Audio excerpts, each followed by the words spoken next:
Hey YouTube. Happy, is it Tuesday? It's Tuesday. It's your girl Duchess coming to you with an impromptu live. I almost just got tongue tied, y'all, just at that first little sentence. Carl Weber's family business is back, and I wanted to take a closer look.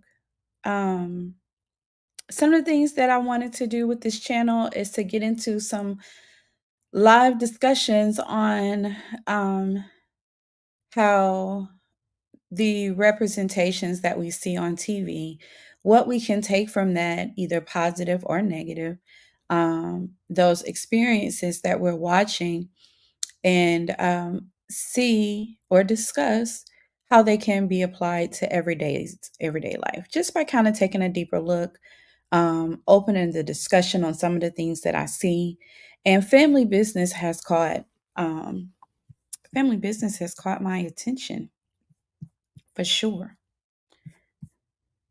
The things that I wanted to look at were, is it an example of generational wealth?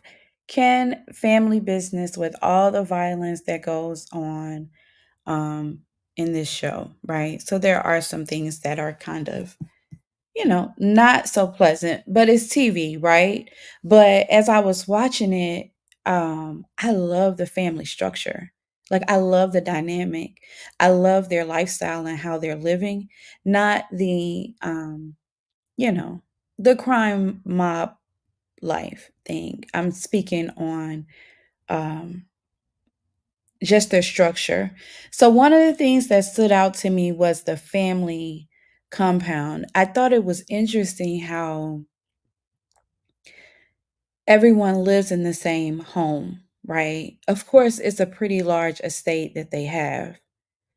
Um, it's definitely a pretty large estate that they have. But kind of go with me on this. So let's just say, and I can give a little bit of my experience growing up, because my grandfather bought a home for his wife and his 7 children.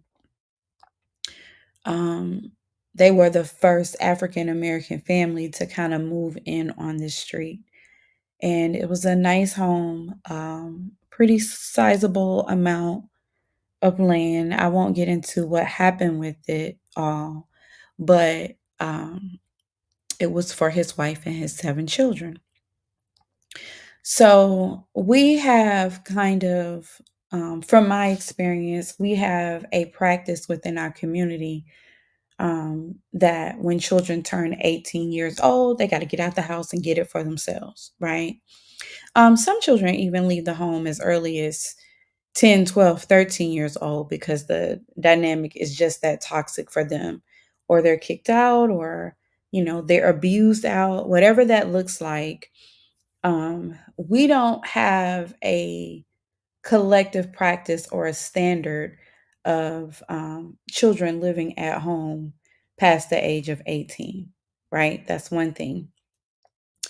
Um, the other thing is the family unit, the husband, father, the bond of siblings, the stretch of the legacy. Like, all of that is broken when that happens. So I am inviting us to look at it a little differently, right? To look at a structure a little bit differently. So, what if those children in that home, as they graduated high school and, got jobs and began attending college, or even went off to college and come back from college, they still have their home, they still have their space, they still have their room. When they begin working and really earning money, if they're not paying expenses like living expenses, mortgage and rent, and household expenses, right? And they're able to save money, or pull their money together and invest in the business, or buy a few acres, and pay the payment on the acres while they're living at home. What would that do for that family and the growth, right? Let's say that they get married, and I'm not speaking on a three-bedroom home, right? I mean, it could be a three-bedroom home depending on the structure of the family. But let's say the son gets married. It is automatically expected that he is married, so he moves his family into the home that to their family home or whatever, right? They begin paying expenses, raising their children, doing their things as they grow as a family. But what if they stayed at home? What if they kind of had their own little wing, right? Or what if the land was big enough that they could have a starter home on the land? When the children are born, if the grandmother is still living and the aunts and the uncles are there, they can help with childcare. They can help with transporting those kids to school. They can help with giving them that family unit, that family structure of dinner and fun and just gathering and peace, like the security of it all, um, the legacy of it all. Like, I think about the Bridgertons. If you watch that on Netflix, I thought about Greenleaf and how they were structured. And I'm watching Family Business and how they're structured. And I just think that there has to be some nuggets to take away from that. Like, could it be beneficial to move away from that policy? So I wanted to get into what those benefits could look like, right? So we talk about greater wealth. So if the home is pretty much paid for, maybe it isn't, but the bills may be split or, however that works. You can't ignore that it would be easier to pull together to maintain one home. And I can hear people saying, you got to be crazy, but just hear me out. Um, to pull together to maintain one home, right? And take the money that is saved and invest it.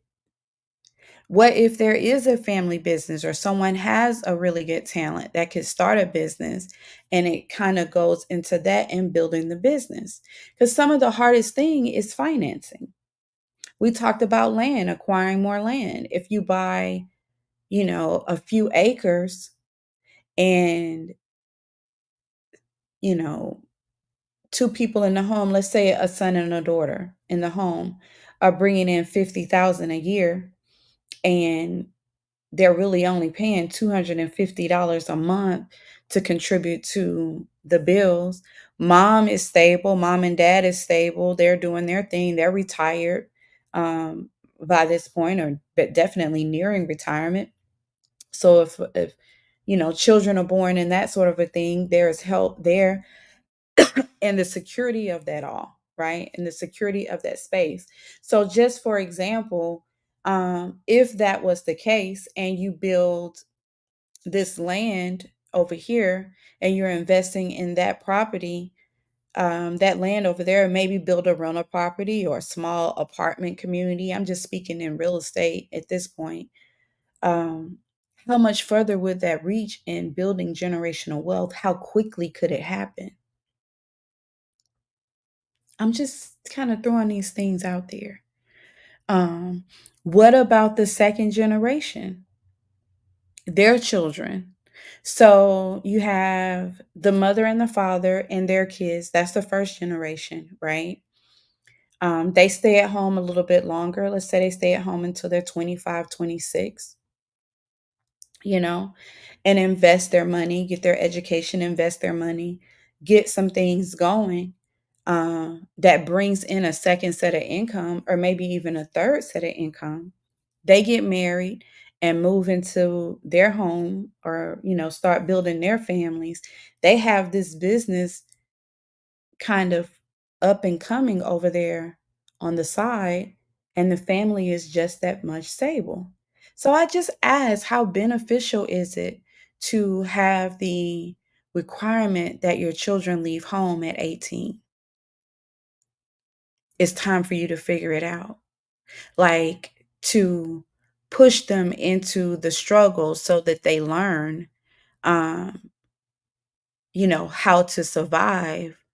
But why is that a standard that we have to basically figure out how to survive? Why can't we survive together and continue to build the family up so that when the second generation comes through, your children's children come through, that life is that much easier? Like, why does it have to be a struggle life for our community? Why is that the standard?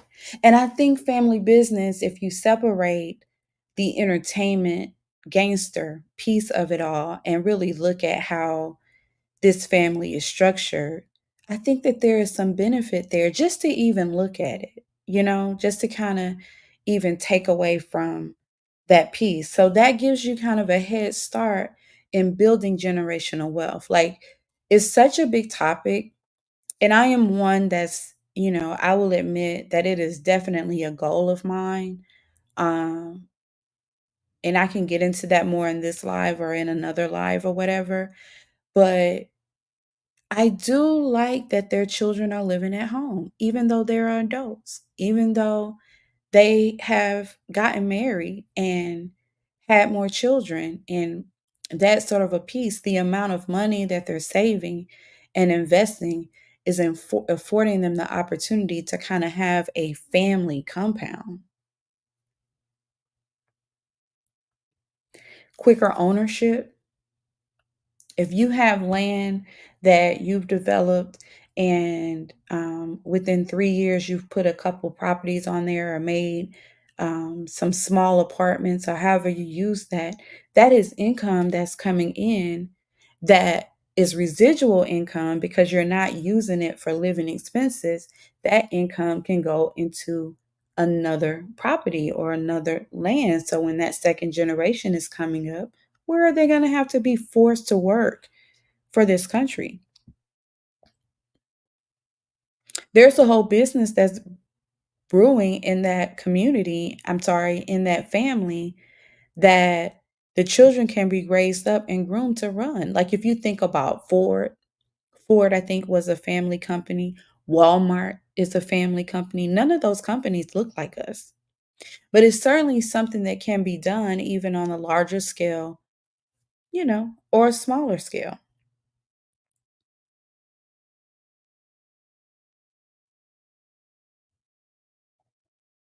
How could that benefit? What does it give? It definitely gives security. So if you think about what's happening in the community today, if we look at the community today, right, and the family structure and the family unit of today, we look at that. And um, the way that the youth is just out of pocket, especially if you look at the youth in Atlanta, and I'm sure it's in other places. I hear about Houston. Hey, Jay.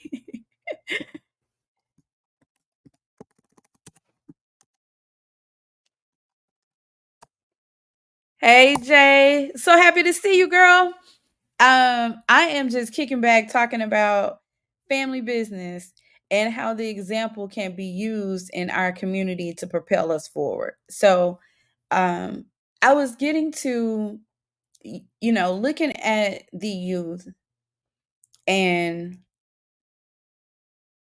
some of what these children are chasing, some of what these children, and I call them children, but we can say young adults or whatever you want to call it, right? The dropout rate, the rate of incarceration, the rate of robbery and violence and gang violence. And I mean, it's just so much that's happening.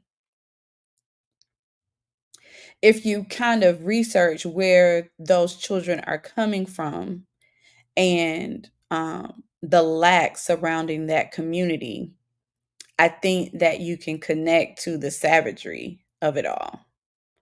But if they were in a home that kind of had this structure outside of the wealth, right? But just the security, everybody kind of pulling together and working together to make sure that every need is met.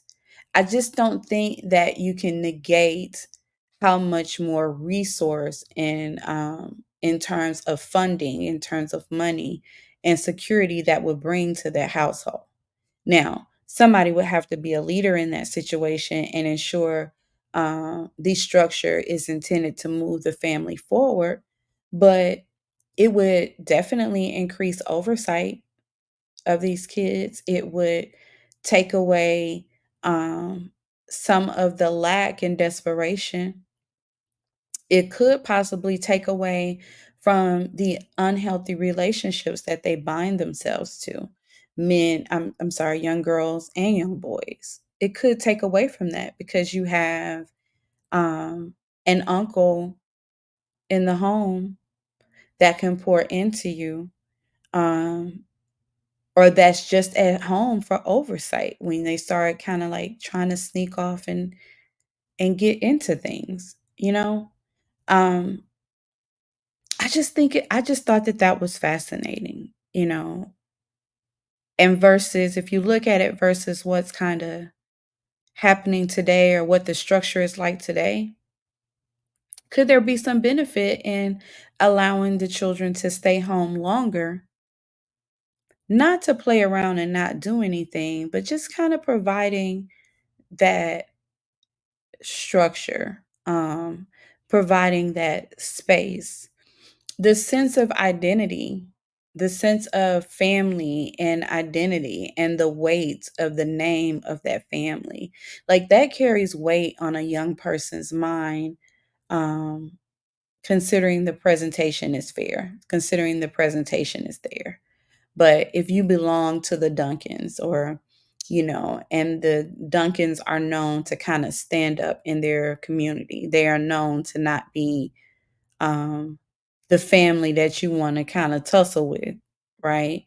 When you're out there and doing certain things and being exposed to, um, certain environments, just that kinda knowledge that something may get back to your family, it can kinda govern a teen to not do the wrong thing, especially when there's a large structure of accountability at home, not just a mother who may be still at work and won't get home until 7 or 8 o'clock at night, that is too tired to even see what you've done for the day or how things have gone for the day or if you've even eaten that day. Like, I just think that there is some benefit to that. I've said that 100 times, right?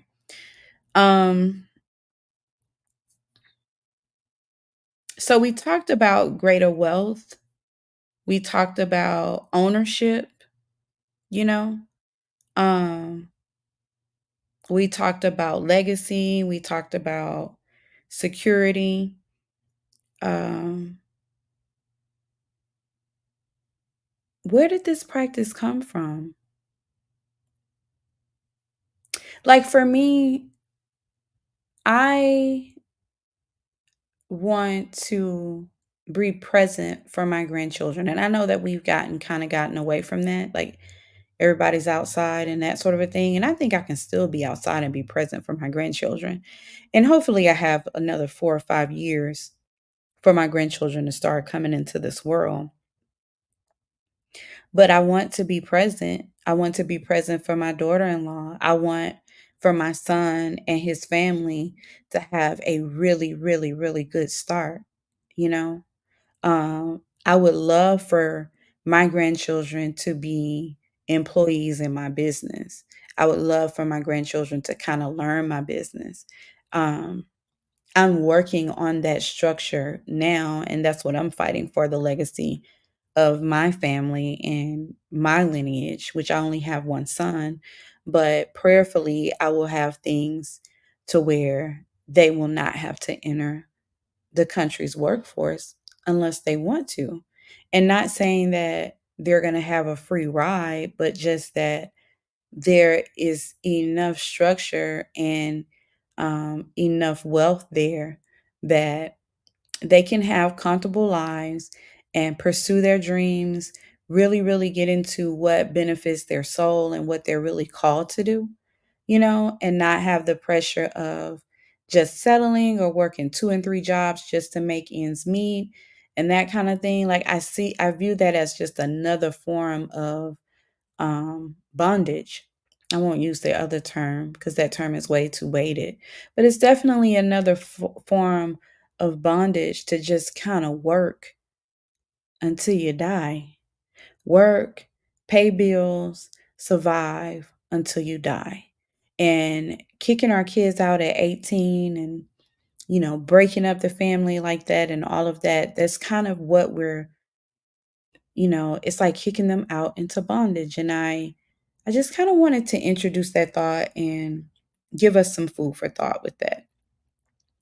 So what is it that would prevent it? Like what could be a thing that would prevent this from being a viable solution to the survival of the African American community? Like what are some of the pitfalls of doing that? Like I totally get the piece of like I would never go for my son to bring a girl home from college and they be living and sleeping in the room. I would never go for that, right? I mean, he and I have had conversations about it. Even once he gets married and that sort of a thing, like they'll leave the grandkids with me, but they're not staying here and, dealing with my scrutiny. And he sees it as scrutiny now because he's not married. He has not finished school. Um, like I would never condone that, right? I would think that they date or whatever.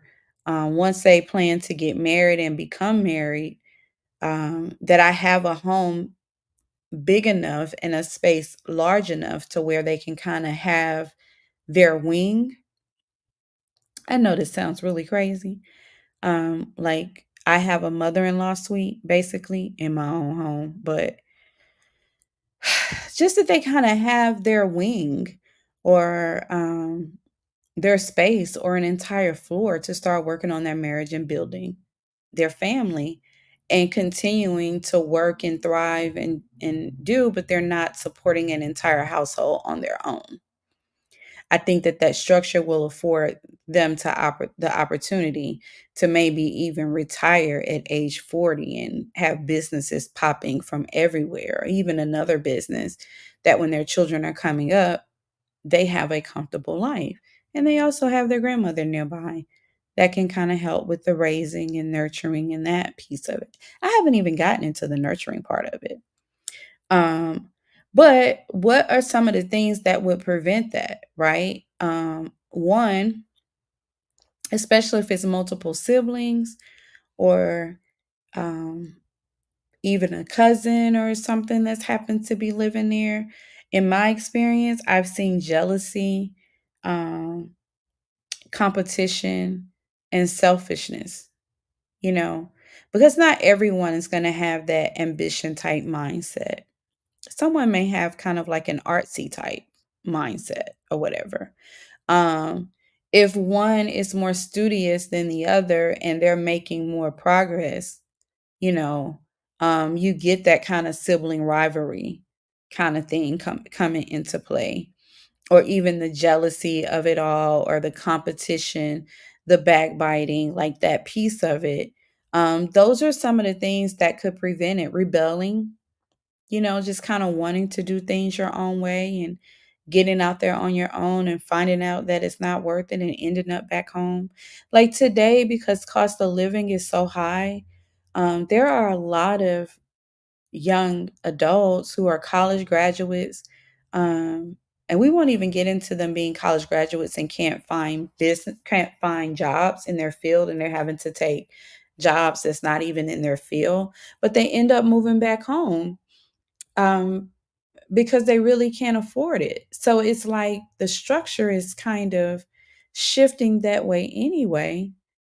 And I think the matriarch of the family can kind of regulate those things that could break up this unit, like tear this situation down in terms of the jealousy and competition. Selfishness, even selfishness of the parent. Like, I've raised you, I've taken care of you for 18, 19 years. I want to live my best life. You got to go. Get out there and do it. I had to do it. But shouldn't we be aspiring for our children to not have the struggles that we have? Like, should we be aspiring for it to be easier so that the next generation can do more and contribute more to their family unit, to their family name, to the legacy? Like, is that a thing that still exists? Like the pride of it, you know? Um, I can say for me, my brother and I could definitely live this way. Now, my sister may be a totally different thing in that dynamic. So I realized that it's not ideal or it's not a normal kind of way of life. But is there a way to make it work? Is it?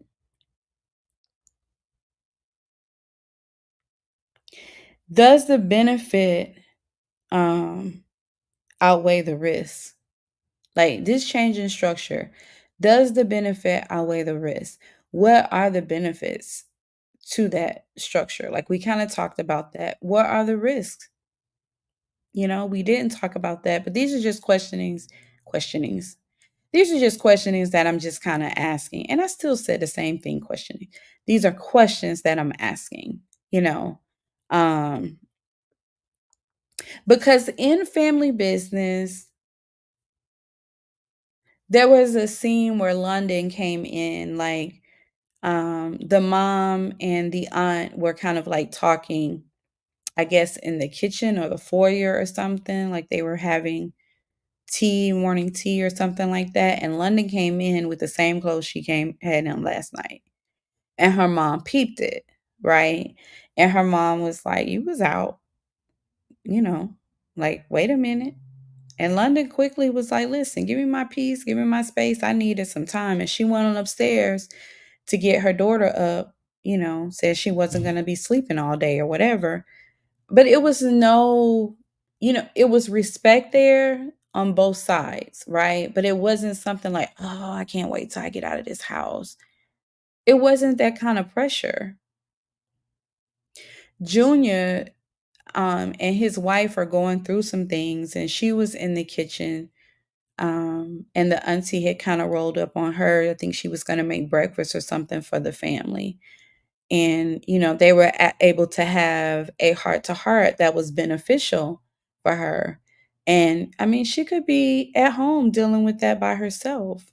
She's pregnant. She's going to have a baby. All the hands that will be available to love on that baby while they continue to do their thing and continue to build the family. Now, granted, they have a couple family businesses. The sons work in different positions and running it and that sort of a thing. But I think that that's tangible. I think the pulling of the resources, living in the home, and all of that, I think that is tangible. And I just kind of wanted to bring it to the table because, I mean, Family Business is my show. It's quickly becoming one of my favorite shows.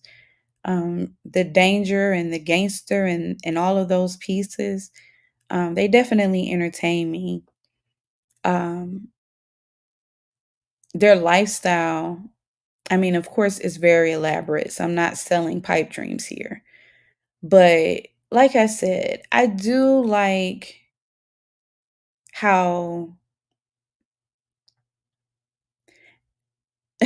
you love that show. Girl, it's my show. Jay, have you looked at it from that perspective?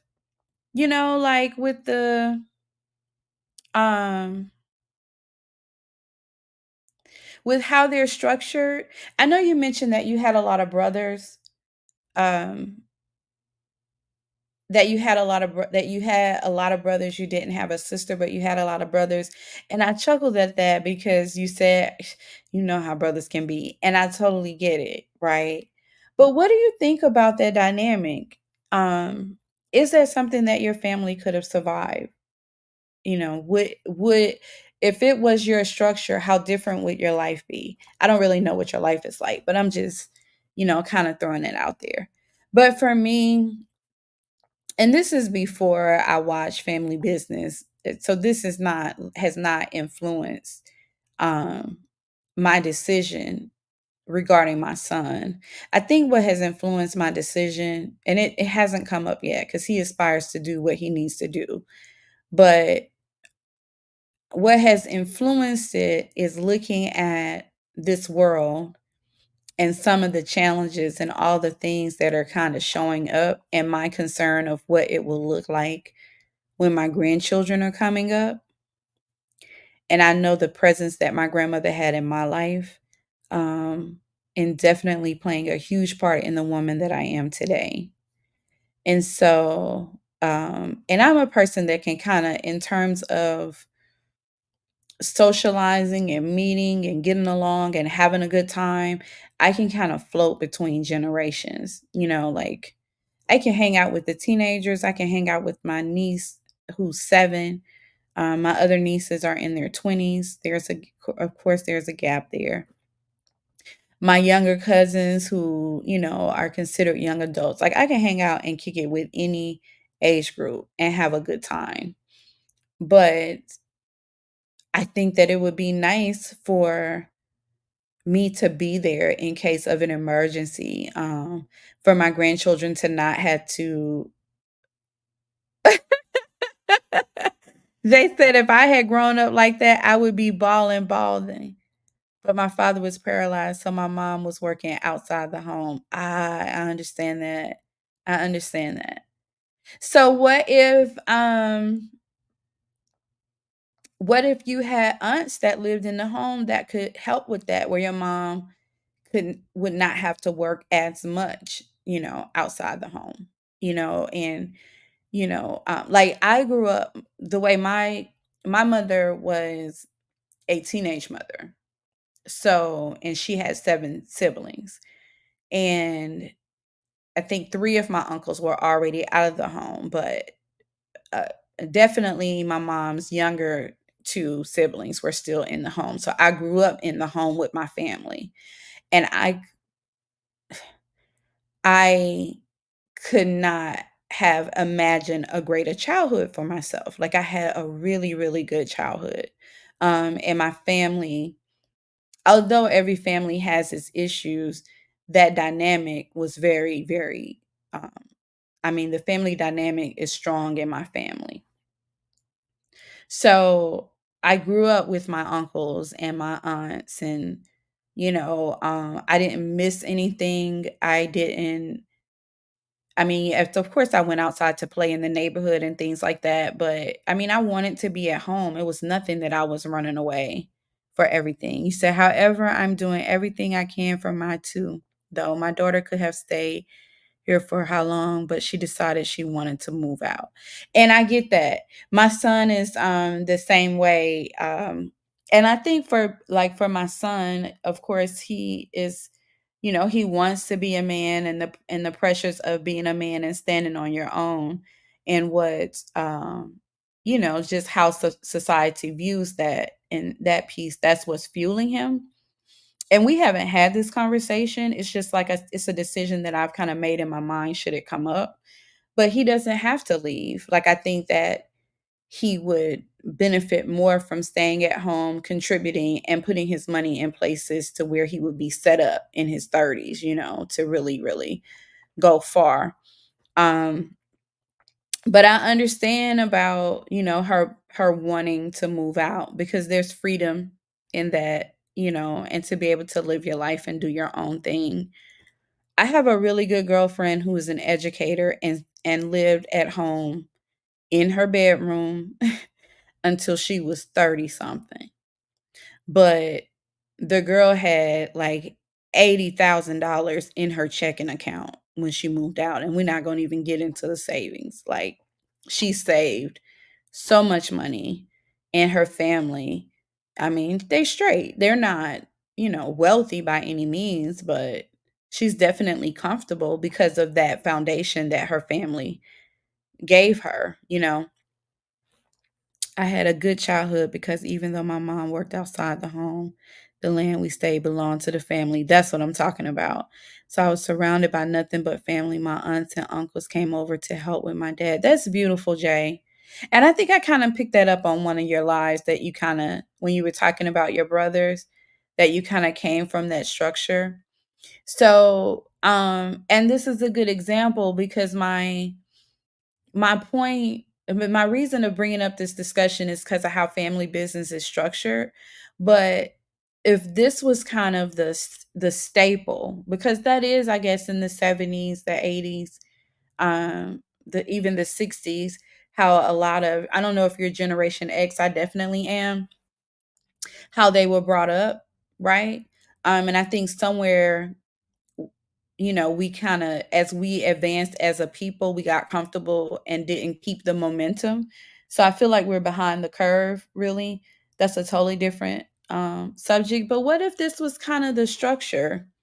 Like the whole teenage pregnancy thing didn't take a hold of things, and all the trauma of kicking the kids out, or you got to be out by 18 and that sort of a thing. Like, would we be in the place that we are as a people if if that structure was still in place? So that's what I liked family business, and I know that there are a lot of TV shows that don't show us in a great light, but I think that there's something that can be gleaned from all of them, either what to do or what not to do. So I just kind of wanted to have a discussion on family business and the example of generational wealth that I think is just kind of going over our heads. Because, they have all these corporations, and then they have the illegal pharmaceutical piece of it all. But, you know, what would that look like to be able to get your job, establish your career, and stay home for another 5 years and save your money? Shoot mom two, $300 a month, you know, buy your own groceries, and really do what you're supposed to do with that extra money. Like, what would that look like? Where could we be? Because the government is not going to give it to us. The 40 acres and a mule is not coming. It's not coming. And I feel like our community is behind the curveball, you know? And we make fun of other communities that live like 20 deep. And that's not what I'm suggesting at all. All I'm suggesting is that we allow our children to stay home longer in order to build that legacy. You said yours was doing that, but wasn't paying any bills. And I think that that's fine as long as she's doing, what she's supposed to be doing. Like, I think that is fine. I think that it's fine that if they don't pay any bills, like, I mean, I'm just going to be honest. I would expect for my son to kind of handle his stuff, his own stuff. With the also expectation is that that money that he's saving is pouring into something to prepare for his family. Like, my son isn't even dating really seriously because he wants to have his things established before he kind of moves into that road. She had a wake up call when she moved out, talking about, Mom, is this really adulting? I'm sure she did. Listen, Jay, my little cousin, she works in, she's a, what do you call it, social worker. She's in and works in social work. Like, this new generation kind of, they crack me up. But anyway, she works in social work, and we were having dinner, and she was like, I am tired of this. um is this what we supposed to do, just work and pay bills? It's depressing. I said, girl, I didn't tell you to move out. She probably felt like she needed to because of the pressures, like, you're an adult. You're supposed to be taking care of yourself. And I think that that may be some of what plays into it. I love that you guys have that relationship, though. Like, I love that she can be candid and you are supportive of her coming back home if she needs to. I think that's beautiful, Jay, because a lot of people just don't, they just don't have that mindset. I mean, and I'm not saying everybody doesn't. It's just like it's not a standard. That's what my youngest says now. What? What does your youngest say? That she wants to move out?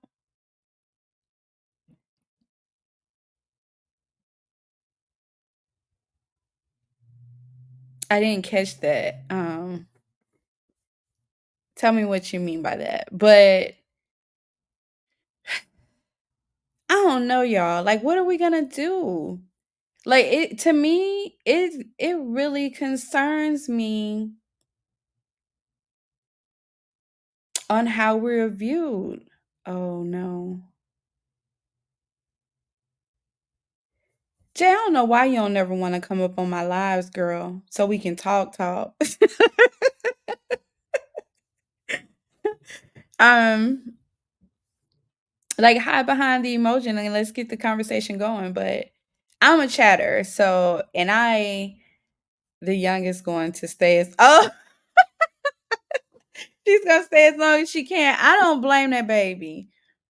Like, I don't blame her. I don't blame her, and I love that you have that structure for her, you know? Like, I'm really my son is like, so to be transparent, um, my I have a space in Atlanta, and then I have a space in North Carolina where I'm just kinda supporting him, really just establishing the place so he can have a space to finish his schooling, and I like it up here.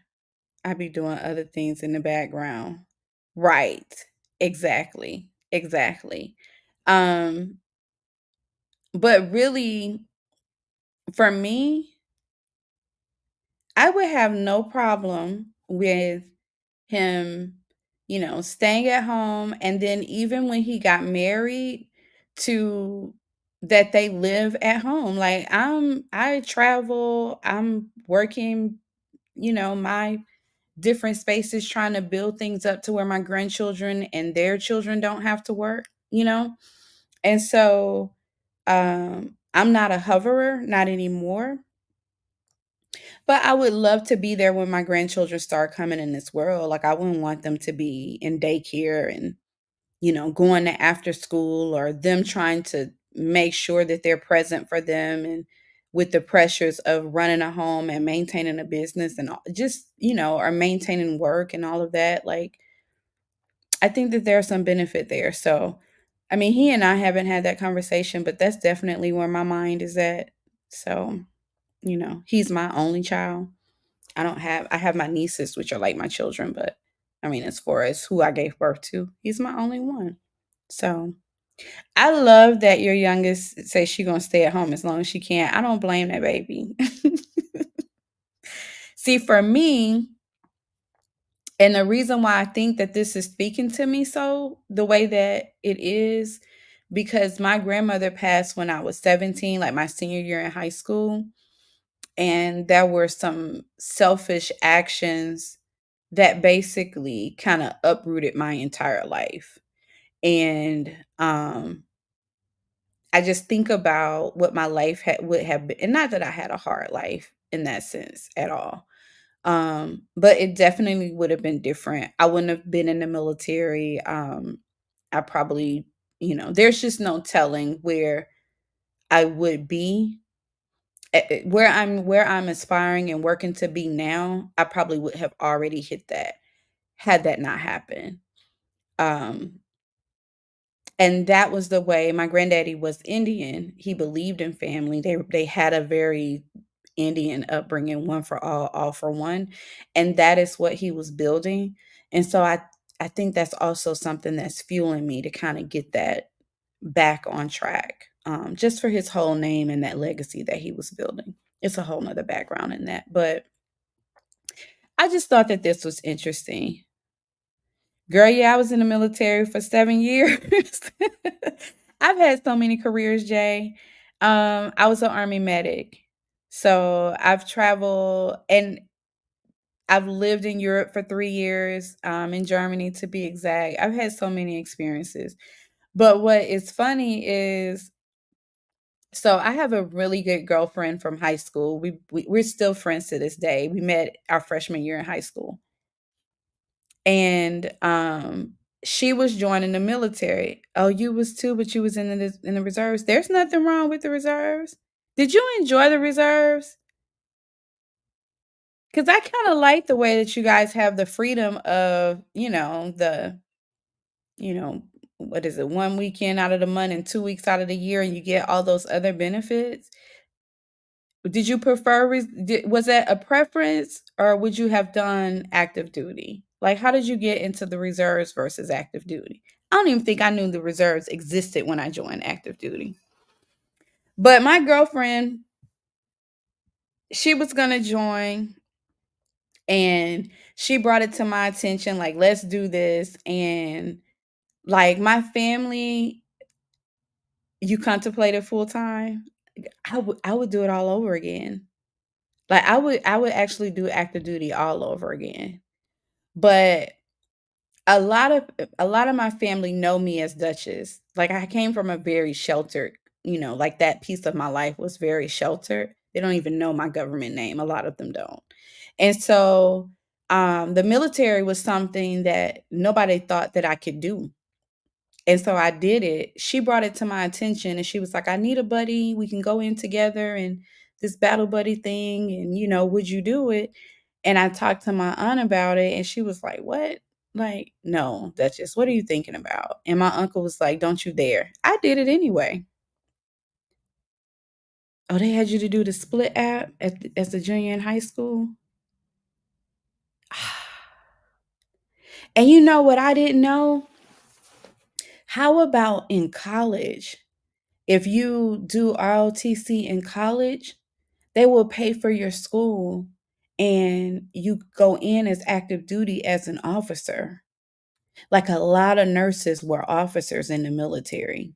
That is such a cush space to be in if you're going to join the military. So I be kind of advising people, but I didn't know that you can do it kind of like as a split thing in junior high.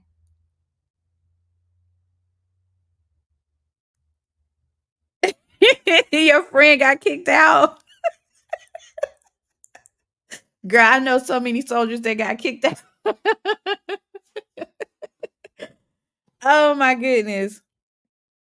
I still can't believe I did that, but I did it. I did it and I enjoyed it and I would do it all over again. I tell people not to do the army today like when, young people, we just kind of get into that conversation and I tell them, "Listen, if you can test high enough to do the Air Force or the Navy, that's where you go because the way they're fighting, it ain't how they fought back then. Like the way that they fight, the way that we would go into battle would be different. So I wouldn't advise anyone.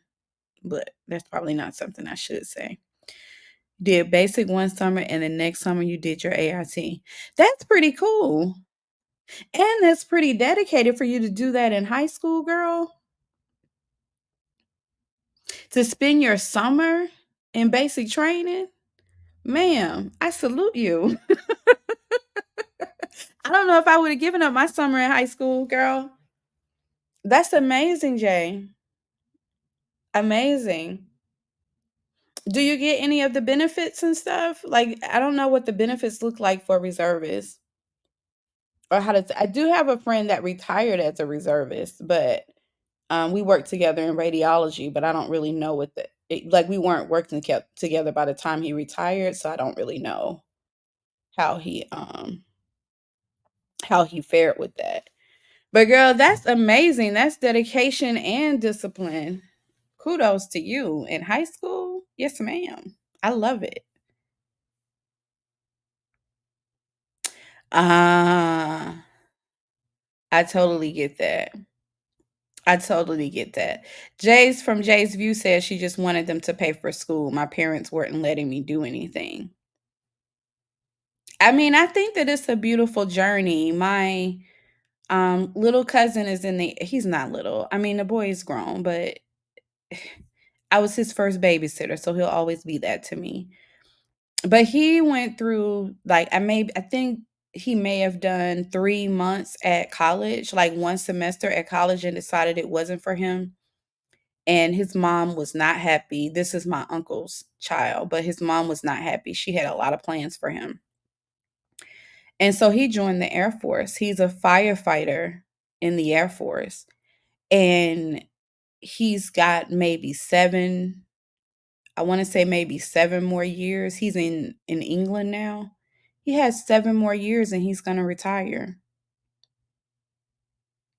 I tell anyone who asks, now my son couldn't be no military person. That's just not his personality. He'd get kicked out too. But I mean anyone to join, just do the Air Force or the Navy. Because something that I learned is that your military, yes, girl, your military years that you send as employment, if you go into government service, you automatically get that tenure. So what I did 7 years, I could have went and worked for the VA and did another 13 years at the VA and I could have retired from the VA, you know? Um, I just when I finished the military, I went to school for ultrasound and I didn't like the way the ultrasound department was structured in the VA. They did work that I didn't care to do. So I never worked with the VA. You do need to get your oldest to join. She said no. You tried to get her to join. She said no. A good friend of mine, her daughter, we had lunch at Christmas, like over Christmas. We had lunch and we were talking about it. And she didn't know because I don't really have the personality of a veteran, really, of what people think as a veteran. And we got to talking about it. Girl, she joined the Air Force. She did exactly what I advised. She joined the Air Force. I think she's going to have a great time with it. But, to me, like people think about the military the way that it's seen on TV, but it's really like a regular job. If you can kind of test high enough to where you're not a field person, not on the front line infantry. Like if you can test high enough where you're not in one of those job brackets, it can be a total fun ride. Now I had my hardships for sure, and I had some experience for sure, but I would still do it all over again.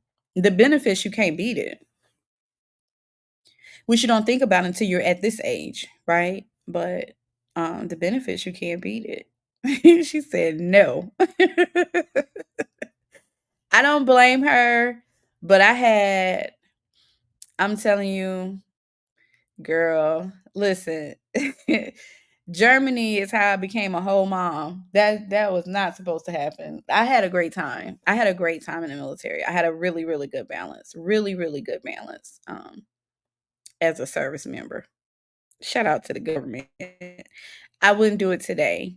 I would do it over again back then, but you was in the support battalion. See, my you was a you was a paper pusher. Girl, the paper pushers is the ones that you wanted to be your friend. Y'all charged to leave. Y'all made sure our pay was straight.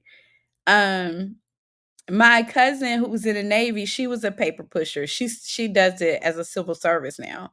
She'll be retiring soon. I think she only did like 3 years in the Navy, but she may have 4 or 5 years left and she'll retire as a civil service person. So, I mean, you can't beat the free education, the free hot meals and the housing and the medical benefits and the free gym and all of that. You can't beat that for a good start. Like I tell anybody to kind of jump into it if they got the heart for it. So, especially if you do Navy or Air Force, the Army Marines, if you're not in the Army, I was a medic, so I was like an EMT and an LPN and in civilian world, I guess. But which you still have the risk of being deployed. That's one of the reasons why I came out I didn't reenlist. I was in Germany when 9/11 happened, and I was supposed to go to radiology school, and them jokers took my orders back and was gonna send me to Fort Drum. I knew they was about to send me to war. I was like, oh no, I ain't really enlisting. So I came out and went to school. But anyway, that's neither here nor there. I don't think it's anything that could be beat, and it has a very bad reputation. But these kids that are out here struggling, and don't have the support system, I think it's a good way to go to kind of get your start and get some foundation. You come out with a skill, or you can retire by the time you're 40 and still work somewhere else and retire again. Or you can come out and work for the government and have those years and still retire and have a good thing. So I encourage people to join. Hopefully, I don't encourage anybody to get hurt, but I do. So, yeah. But can we get a champion for us to change the structure of the African American home and how we're throwing our kids throwing our kids to the wolves? And like I said, I don't think it's everyone, but it would be. I just would like to see what it looks like as a kind of general rule, that it wasn't a stigma to be still at home living with your mom, provided that you're not Pookie on the couch, right? But that you really, really are working towards building some things. I think we'd be that much further. So we have a lot in common, Jay. I mean, a lot in common, a lot, really. So support Battalion Paper Pusher. Would you do it again? Like, would you do that same route knowing what you know now and had the experiences that you have? Um, would you do that again or would you try something different? Me, I would do it again. I probably would do it sooner than I actually joined. I think I joined at like 19 or something like that, 19 or 20. So I probably would have went on out and did it just because of all that I gained. And um I mean, some of the strongest bonds that are still in place today. You cannot beat that military family that can kind of form those friendships that can kind of form. Like, they're just irreplaceable. You probably would have taken the jump to full time. I can agree with you. And that's a scary commitment. So I get the reserve piece too, because it gives you a balance of kind of like your personal life. You don't become a soldier all the time, because it's active duty. You're kind of, even when you're off, you're still kind of bound to, you know, I wouldn't say the lifestyle, but with the UCMJ, which I'm sure you're familiar with, that the like the military laws and stuff, you can still find yourself in trouble even on off duty. Girl, let me tell you, my first year, I got a whole AWOL charge. I had a whole Article 15. I got a whole Article 15. I was AWOL. Didn't even know that I was AWOL, but I got into serious trouble on a 4-day weekend. I think it may have been the first 4-day weekend that, as a, just active duty, was where I wasn't in AIT. I was at my permanent duty station. Got a whole Article 15, honey, because I didn't show up for formation. Boop. Sure did. AWOL. They took money from me and everything. Never did that again. Right. Exactly. Exactly. Oh my God. Like, it ain't no, I didn't know. They don't play that. Like, you learn from experience in the military, which I guess is good, because my attention to detail is insane even today, and that was, 20 years ago. But yeah, girl, I got an Article 15. It was a 4-day weekend, and what they did was, so the 4-day weekend was Friday. It was like a Friday holiday. Monday was the holiday. We were off on Friday, right? So they had formation on Monday evening. So you basically had the entire day off, but they had 6 o'clock formation for accountability to make sure that everybody was back to begin the Tuesday work week, right? They said to be back by 6 o'clock. I didn't catch the piece about no daggone accountability formation. That totally slipped my mind. And it could have been voluntarily, like like an intentional slip of the mind, because I've always kind of marched to my own drum and did what the heck I wanted to do. That has just always been my personality. And I had some challenges with some leadership in that perspective, which I won't get into, but they had formation. I'm thinking I can just show up for work, make sure I'm at work. My shift didn't start because I was working in the hospital, so I didn't have to be at work until 3 p.m. on Tuesday, 3 to 11. That was the shift that I was on. So I I didn't get back in town until Tuesday morning. Baby, I had to go see the captain, girl. They gave me an Article 15. I had 14 days of extra duty, and they took 300 and some dollars from my paycheck. They did not reduce my rank, which I was thankful for that. But yeah, I got into trouble real quick. So they don't play about that accountability thing. And they didn't right. They didn't care that I didn't catch the memo. It wasn't no memo. You were supposed to be here. They said for them, they should not have had to tell me that it was gonna be a formation. They told me to be back at 6 o'clock. I should have had my rabbit self back at 6 o'clock. Got in trouble. Anyway. Yeah. So it's definitely structure. And if your daughter is not, it did not, no, ma'am, it just, what time he's supposed to be back? Okay. Yeah. I ain't play with them people. I wasn't playing with them people.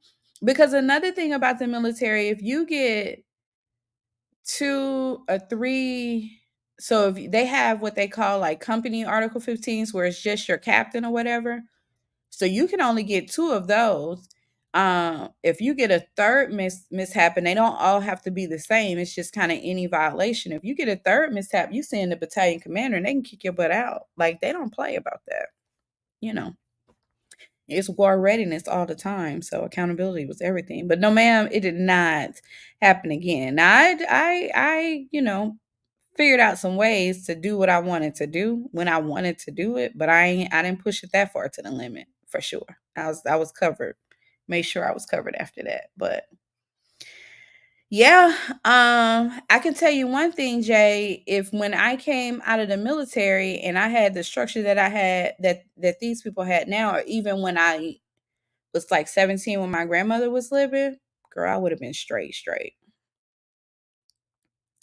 Like straight for real. So yeah. Anyway, I mean I enjoyed it. It like I said, it is arguably one of the best decisions I ever made, and I would do it. I would choose if I could be a medic. No, well, I think I still would be a medic.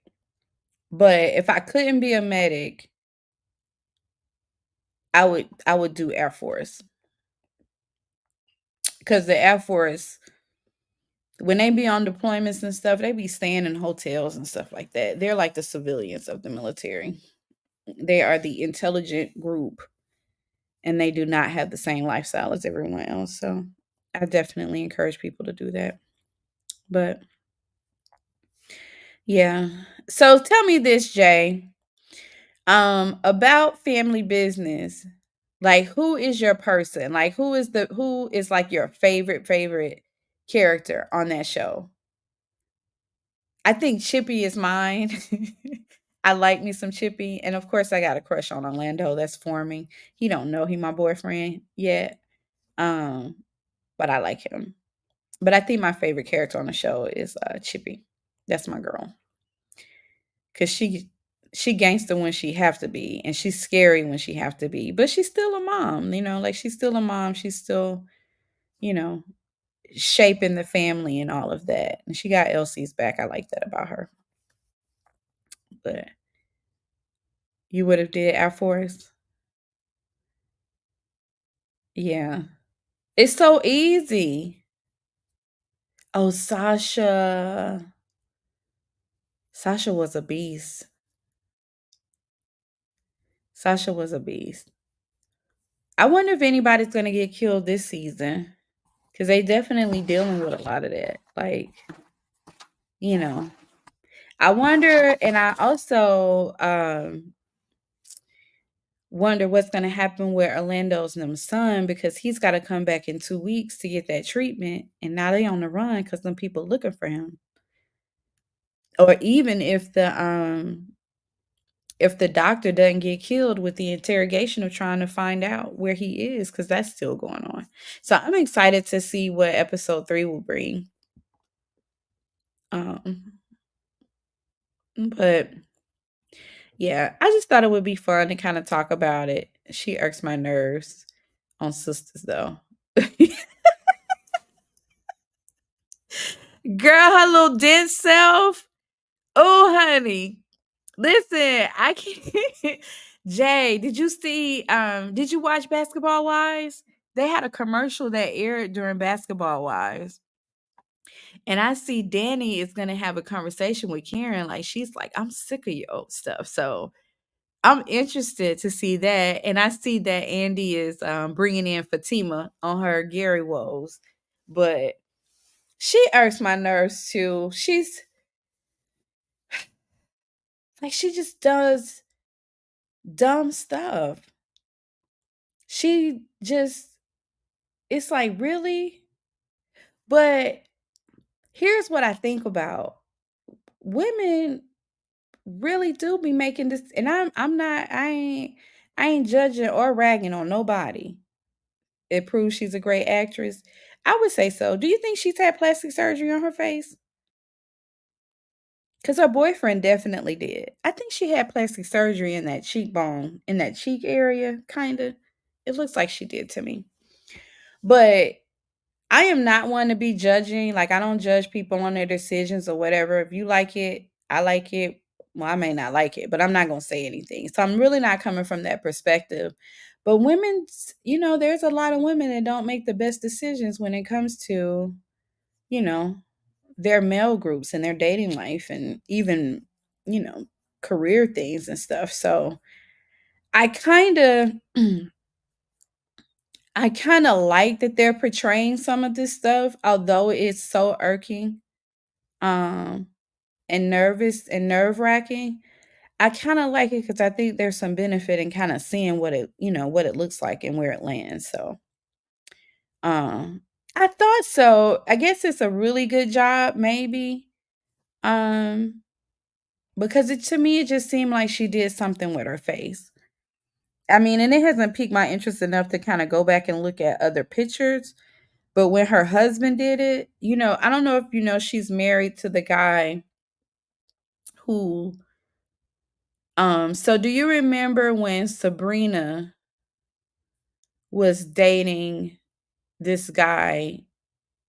He was really tall and handsome, and it was during the time she was messing with the guy who liked to be played with different toys and the Caucasian girl.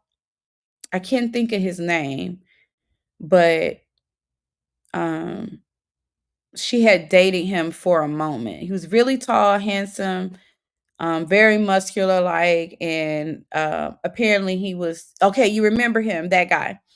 Well, he and Andy began dating, and they're now married. He's on because I have started watching All the Queen's Men. I have started watching that. Ooh, child, that's All the Queen's Men is a bit too much for me. Yes, you're right. Ooh, I'm having to pace myself with that because that is an intense show. Very intense. But yeah, they're married, and he had his nose. I think he had his skin lightened or something, and then his nose. He did something with his nose too. I guess it kind of at first when he did it, it was very noticeable. But when I saw him on All the Queen's Men, it didn't look as shocking as it did when he first did it.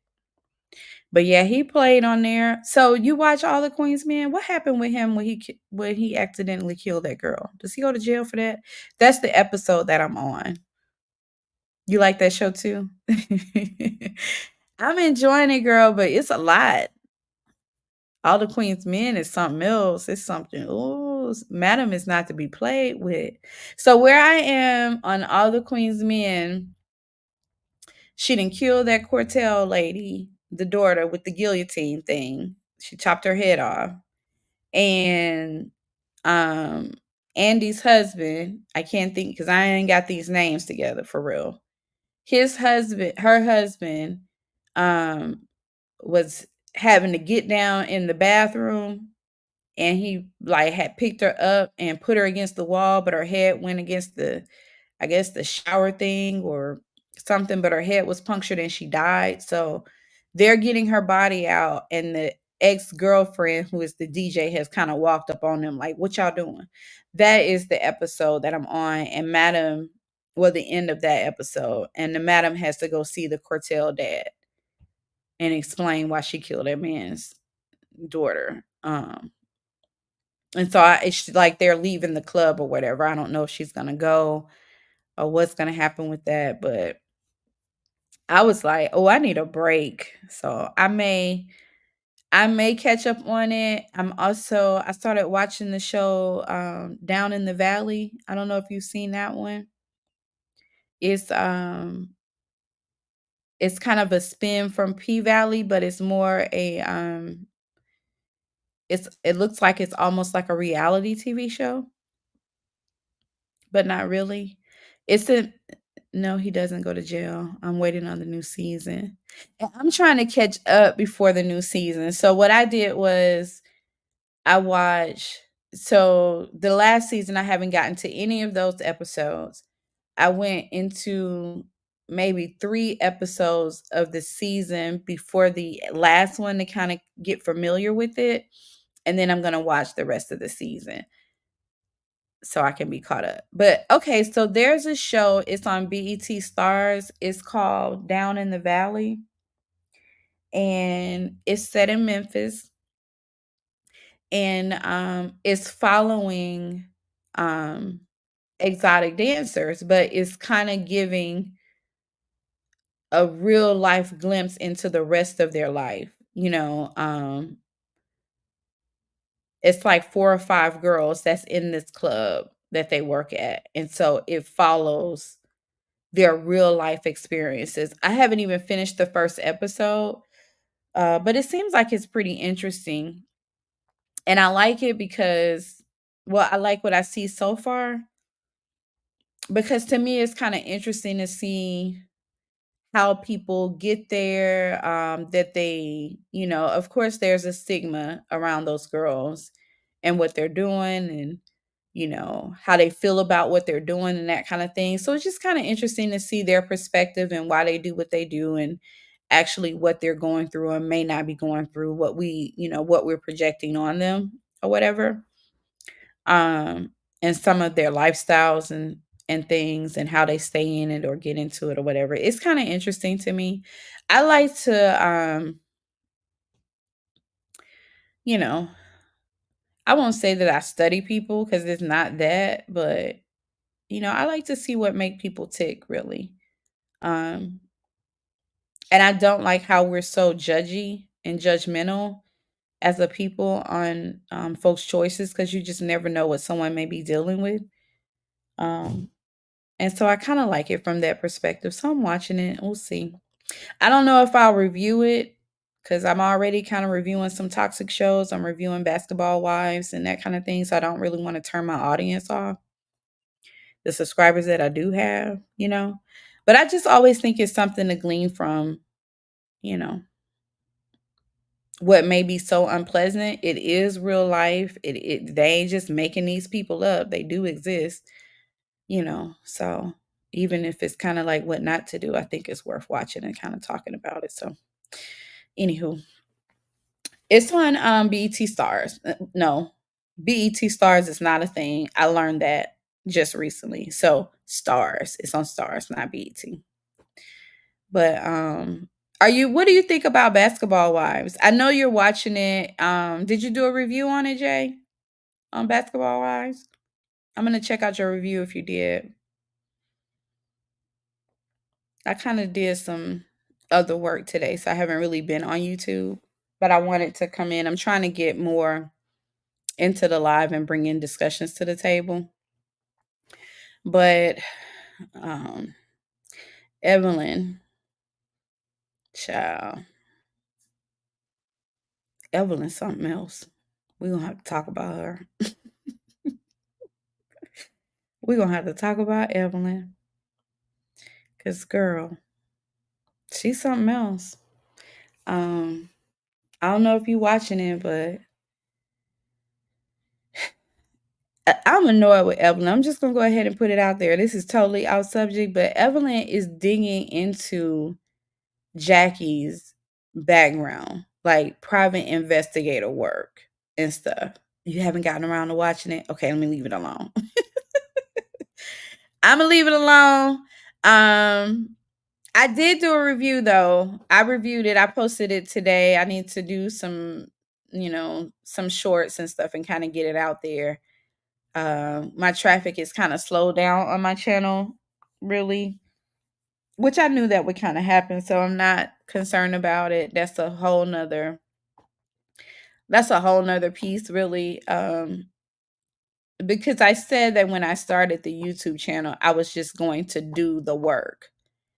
Because I wanted to do things like this. Try to do a hot topic this morning. I saw your live come through. I think you were on at like 11 something this morning. But I am gonna go and watch it. I don't really have any TV lineups. I need to do some spiritual work. I was doing that today. Like I was doing my prayers, reading my Bible, because I have kind of gotten off kiltered, if I'm honest. And whenever I do that, I get a little bit off balance. So I try to reset myself today. You saw that on the preview. I don't mind you telling it. Oh, okay. You saw it on the preview. Um, I'm gonna check out your hot topic though, because I did saw you come live, but I was in the middle of that, and I said I would make sure that I would come back and just see what you were talking about. So Jen, I'm not Jen, because that's a whole nother thing. Evelyn is upset with Jackie. Like she's upset with her about the whole she gonna slap her face thing or whatever. And she's claiming that she wants to get into PI work. I just saw him. You're up to 60 subs. That is amazing. Yay! Congratulations. I know that has to feel good. I know that has to feel good. I'm so excited for you. I'm so excited. You're gonna hit that 100 by the end of the week, girl. Uh Hey, Sibongi Hadevi, I got a new subscriber. You screwed that up. What you screwed up? Your hot topics? Girl, don't worry about it. I be screwing up all the time. You see, I be whining. We'll get it. We'll definitely get it. But so Jen, I mean not Jen. Why is Jen on the brain? Because Jen ain't talking about nothing but her her wedding. Anyway, Evelyn claims that she's always wanted to be a private investigator or whatever. So she's taking classes. So she has a proctor. The issue that I have with her is that she's using Jackie as a subject. And I just think it's so wrong to kind of go into that lady's past like that and dig up her dirt, just embarrass her. Like, and I told her about herself in my review too. I told her about that because it's nasty work. The hot topics, I'm gonna check it out. I bet it's not as bad. You probably like me. I'm gonna check it out today. What topics did you cover on your hot topics? I'm gonna check it out today. But I kind of wanted to, like I think my goal for this channel, I love reviewing the shows and I love talking about them because some of this stuff be cracking me up. And if I'm honest, I be laughing at myself in my own commentary. But I thought it would be beneficial to kind of pull some of those things and get them out there and talk about it. And not just talk about it, kind of just like what can you do in your community, in your space? What changes can you make? Like, I believe that even if it's one piece, or one person, it would just keep carrying on because, there's something that has to be done. Like, will we even be a people in this country in 15, 20 years from now, the way that it's looking? And I think that, I mean, and this just may be too much of a serious topic, but I just think that if we don't start changing things as a people, talk about minority, girl, like will we even exist with the way the prison systems are being set up, the way our children are being, and not saying that there isn't accountability for everybody, um, but the way that it just seems like it's, I mean, it's never been set up for us to win. So what can we do to help our own selves win? And that's what I'm doing. Stormy, Phaedra, Tamar fiance, and Kenya. Girl, I gotta check that out because Tamar fiance, he should be gone. Like he shouldn't even be a topic. And I heard Kenya got her job back. She's not really fired. So it's interesting to see what that comes about. I am gonna check it out, my girl, and see what you got going on over there and give some, some comments and stuff. I'm definitely gonna show you some love. So anyway, I'll come back. I was trying to get on here at 4:44. I'm trying to do the, kind of come in at a specific time, at least for a few days and see where the audience is. You log in on your computer. Okay. Um, I'm gonna see where just kind of where the audience is, who pulls in, um, you know, what shapes how to get a D. He got a DUI. It serves him right. Now let me stop. What you think about, girl? I heard Portia husband Simon says she had an affair with Future. Like he's exposed her. And I haven't gotten too far into it because a part of me feels like, okay, is he just trying to drag her to make her look bad because they're divorcing? But I definitely think Carmen is spinning the block on our girl Portia for sure. So I don't know if you follow Scotty by Nature TV. I saw his piece drop and I have to watch his too. Um it's hard for me to kind of get around to my YouTube people with trying to be a content creator at the same time. So I'm kind of creating a schedule for myself in that piece too. So, but he reported on it. I'm not going to do any gossip stuff. I'm trying to stay in alignment with my creator and not, like I definitely enjoy sipping a little tea and seeing what everybody else got out there, but I won't be doing any like celebrity gossip thing. You said that, but you need to listen. Yeah, girl, listen and tell me what happened. Listen and do a hot topic to tell me what happened. I sure go over there and sip a little tea with you. So I won't be doing that. And I'm gonna go live on my other channel. I said I would do it tonight, but I probably won't do it till tomorrow and try to balance. I got enough going on with all my other stuff, and I need to build this up. So yeah, go over there and hit it up. Find out what you can get. I'll come over there and check out what you got going on. Girl, I like a little tea. I do. I just stay away from spilling it myself for the most part. I try to. And I done already ticked the algorithm off. I done already tripped it with my kind of all over the place stuff. So I'm trying to get myself back on track here and focus on really, just getting the presence of this channel the way it needs to be so we can kind of introduce some topics. So, yeah, that's what I'm doing. That will be kind of the gist, just introducing some things that I think we can look at. Oh, you don't really like doing it? I'm gonna see because that you may be being too hard on yourself because I know I subscribe to that channel of being too hard on myself. So I'm gonna go in and really give you some love on that. You probably did okay,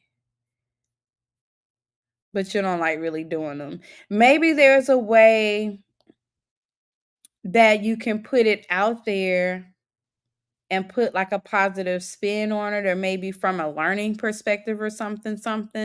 I'm just throwing ideas out there, girl. I'm a problem solver. That's what I do. Kind of, I mean, it's just like a natural thing for me. But maybe there's a way you can kind of structure it because the views are there in that, and that's what the people want, right? So Maybe it's a way that you can structure it and kind of, you know,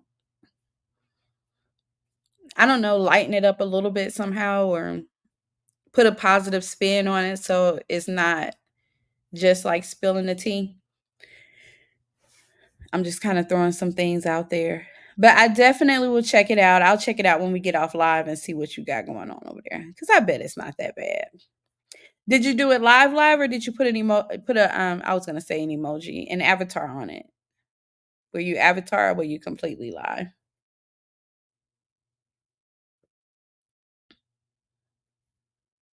And I think we have company. I don't know who's there. If somebody else is here, you can say hello. We just trying to chopping it up. Just kind of chopping it up. Really. Um just gotta-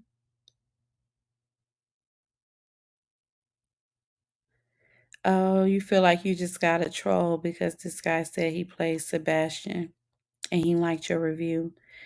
Sebastian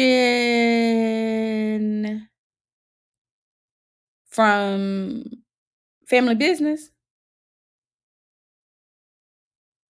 It might be him, girl. Did you check out his profile?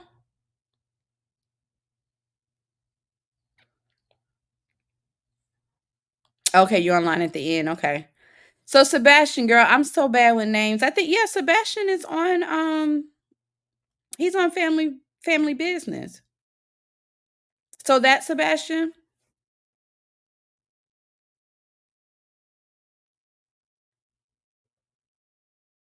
it might be him. Cause I know another YouTuber that I watch, it may be him.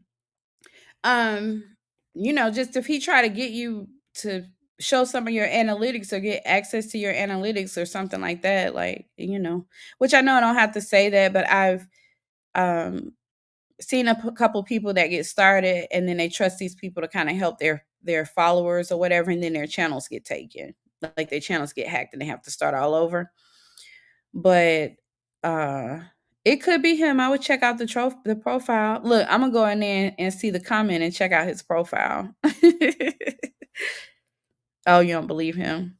I don't blame you. But listen, one thing it is it's a view and a comment. So you know, there's at least some win there as long as you don't get access to your channel. I think it's okay for the most part.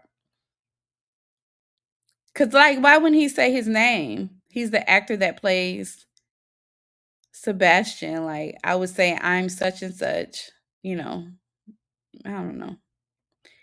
I may be reading too much into it. I can go down a conspiracy theory hole in a hot second. But anywho, girl, I'm gonna jump off of here. Um, he got five. He got a whole 5 subscribers. Yeah, I think you may be onto something. He is probably a troll. But he came in and showed you some love. Look, I'm always trying to put some put a positive spin on something. I got a little bit of that Andy personality, but I'm definitely not falling for no bull. And I definitely would not have Gary in my life and all of that kind of stuff. Real low tolerance for that. But um I do like to try to see the positive in something, like some type of win from anything. And I guess that's Sabrina too. Sabrina is definitely that. But anyway, that's just me. I've learned to own it. I don't care. I move how I move, and that's just what it is. So it is what it is. Anywho, I thank you for hanging out with me, Jay. I really do, girl. I love it. I love it. I love it. I thank you so much. Hopefully this will kind of get some people talking about just the way family business is structured and look at things differently. Get some comments going, some commentary going. I'm gonna go and check out your hot tea, your hot topics thing and see what you're talking about. I'm gonna go do that right now. You do, but it's all good. I love it. Like for me, Jay, anytime that we can get the conversation going about anything, like it's a win-win for us, you know? So I love it. Come on in and talk to me, girl. And look, when I'm off track, call me on it too. I don't care. It helps. You got to get back to work tomorrow.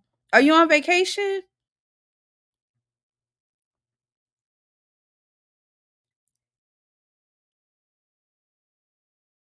What's gonna be your schedule since you're going back to work? Because I see that you kind of do like midday kind of thing, but I like your live schedule because I want to catch you. We can keep supporting in this space. I work for myself. Like girl, that's a whole nother lie. Anyway, I was in corporate for over 11 years. I was in corporate for quite a bit. And yeah, that's another live. That's another conversation. That conversation will probably happen over on the Bama Girl channel. Let me just plug my on my other channel. Bama Girl 2.0 is live. We will be over there. I'll be over there too. But probably afternoon and evening. Okay. Okay, I'll be looking for you. I'll definitely be looking for you. I'm trying to today I needed to get myself kind of reset because I am, like I said, I'm a problem solver and I am paying way too much attention to everything that's happening with the channel. Like I'm getting drawn into that workspace thing that I have. And I don't want to do that. Like I want to have fun with it. I want it to just grow and reach who it reaches. Like I really want to do that. And I struggle with that. So today I kind of plugged out and just kind of recentered myself. And I even said that I wasn't going to do this live this afternoon. You're a supervisor at your job. Girl, bless you. Do you deal with employee issues and stuff? That was the thing that I hated most about corporate. Do you have to do like performance counseling and supervisory in that piece and stuff and stuff? I know if you do, you hate it because it's like dealing with children. That was so mean to say, but it's true. Bless you, honey. Bless you, bless you. Um, I did kind of like an early retirement kind of vamp and revamp my whole system. So I kind of work for myself and doing some other thing. You said who's for you will come. That's the exact same thing that I said. Um, I think for me, like that's the exact same thing that I said. Like the audience and these type of these type of interactions, and it's a couple other ones like mental health, wellness, and self care tips. Like she's really genuine. Like that's what I want because the work will do what it needs to do if it's all genuine connection. So, but I do want to make sure that I'm giving what the people want, and that's what I kind of struggle with the perfection piece that I have. But girl, you have to discipline them people. Ooh, that's so stressful, honey. Mm. That was the thing that I love the coaching. I did love the coaching and the teaching and seeing my employees grow and get promoted and doing other things. Like that piece was something that I really love. But them problem children, mm, mm, mm, mm, mm, mm. Girl, they weren't the reason why I left though. Like that whole situation. They weren't the reason why I left. I can say that so this was kind of like before COVID. I visited a plantation for the first time, and actually my first and last time. We were opening an office in Savannah, Georgia, and there's a lot of them in Savannah, Georgia. I didn't realize that when I went, but I'll never forget this experience. And so there's a plantation. It's called the Winslow Plantation. It's kind of like a state's park. It's always one. Girl, I always had two or three. Um, but I went and visited that plantation, and I don't think I've been the same. And that I don't think I know I haven't been the same. And some things just shifted in me spiritually. And then I was also having some experiences um that I just couldn't ignore. And it got to a place where I couldn't ignore it. But if I was to pinpoint the change, that was the change, that experience. Like when I left that plantation, I felt like it was like people were escaping with me. The energy was insane. I did not expect that. And it just kind of changed me. Um I mean, it literally just changed me. I can't even put into words the shift that happened, that gradually happened with me, and myself and spiritually and my alignment and that kind of thing. But child, I won't say that that eventually led to me leaving corporate, but it definitely had my, I don't know, my radar was sharpened or something. You've gone to Savannah is beautiful. The people are cool. The food is amazing in Savannah. But the history of our people is not so great there. I'm still kind of learning stuff. Um, I'm still kind of learning some of just some of the facts. And I don't know if you went to the Riverwalk when you were there. Actually stayed on the Riverwalk, and I didn't realize that that was the auctioning place. Like the people, that was the wealthy, wealthy part, and they would bring them in on the boats because it's that river that kind of it's a boat that kind of comes through there or whatever, and they would bring them in on the boat and put them on that pier, and that was the auctioning place. And I had dinner. I sat out there. I did so many things, and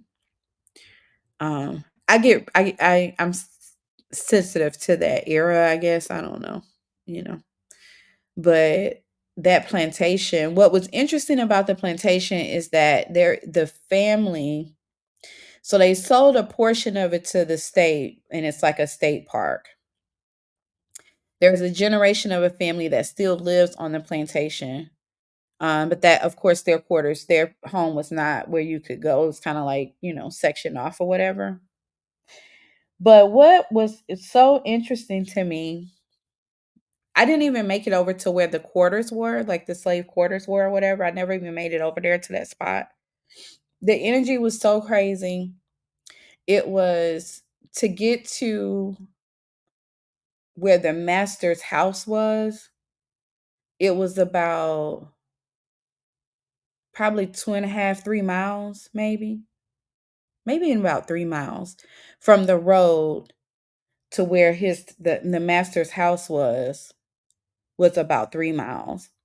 The road was so narrow, two cars couldn't fit on the road at the same time. Like when I was coming out, I had to get over on the grass when people were coming in because I got there as soon as it opened. Like I had to actually wait for it to open. And um one of the things that was interesting is that the bark on the trees, like if you like the where the bark was kind of like chipped off on the trees, the bark was red. And I thought about that. I'm like, is that like why is it like it was blood red, right? And you get back there to the master's plantation, and it was just kind of like remnants of his house or whatever. He was a general of some sort, and he had built it like a fortress, and it was so old that it was kind of remnants, but you can still it was the structure was still there, but it wasn't like it was broken up in places. The slaves that died while they were in um in captivity, that's the word that's coming to mind, so I'll just put that out there. That's what it was. They were buried at that house. Like they were buried near the master's house. And so I thought like, dang, even in death they couldn't be free. Like they weren't buried where their people were back with the quarters or whatever. There wasn't a separate grave site for them or anything like that. They had to be buried near his house. And so it was the 3 miles getting back there to that piece. the slave quarters were wherever they were. They were off in the woods over to the left. I never even made it over there because it was just an experience I'll never forget. On the other side of the house was just marsh, like grassy, watery marsh as far as I can see. Still, even today, like this was probably like it was maybe a year before the pandemic or the year before the pandemic hit. So it wasn't that long ago. And to the right of me and to the left of me was just woods. And I thought, like, dang, even if they wanted to escape, right? You got 3 miles until you make it to the road. They couldn't.